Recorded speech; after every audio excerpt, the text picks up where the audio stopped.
जिस पदार्थ से अनमोल बच्चा प्राप्त होता है उसका नाश करना बच्चे की हत्या करने तुल्य है। और कितना बड़ा घोर पाप बता दिया गुरुदेव ने। जिन शुक्राणुओं से, जिस पदार्थ से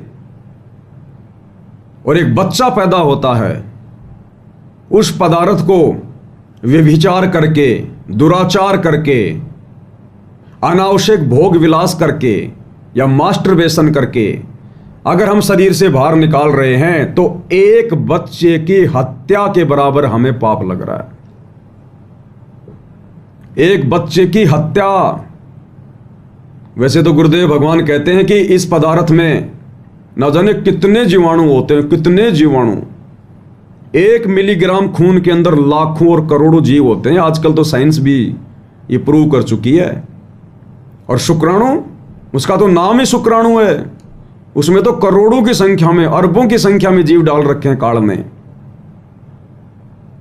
तो गुरुदेव भगवान कहते हैं कि अनावश्यक भोग विलास करना, यानी जो भाई बहन शादीशुदा हैं उनके लिए भी गुरुदेव शिक्षा दे रहे हैं कि अनावश्यक भोग विलास करना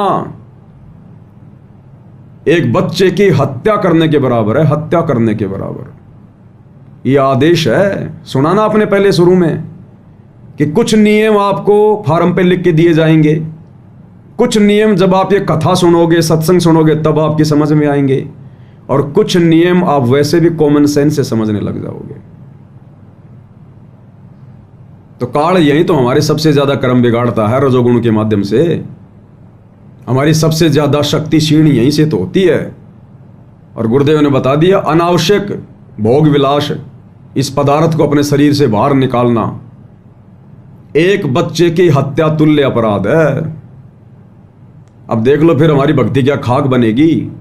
हम भक्ति कर रहे हैं सतलोक के लिए। भगवान तो हमें चींटी को भी मारने से मना करते हैं और हम रोजाना अपने शुक्राणुओं का सत्यानाश कर रहे हैं और कितनी हत्याएं अपने सिर पर रख रहे हैं। ये विधान है भगवान का। इसीलिए तो हम लोग सतलोक जाने में देरी कर रहे हैं।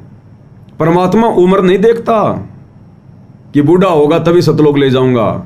जिस दिन भक्ति बन गई, परमेश्वर के विधान में हम फिट हो गए, सांचे में फिट हो गए, उसी दिन परमात्मा ले जाएगा सतलोक। लंबी उम्र का इसमें कोई लेन देन नहीं है।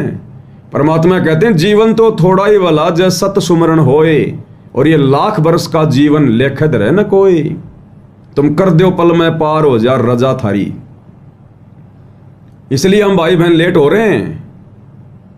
इस कलयुग की पिछली पीढ़ी में आकर भी हम लोग इन गलतियों को दोहरा कर गुरुदेव के सत्संगों पर विचार ना करके, ज्ञान को आधार ना बना के, और हम लोग देरी करते जा रहे हैं, देरी। तो अब गुरुदेव कह रहे हैं कि अनावश्यक भोग विलास भी वर्जित है।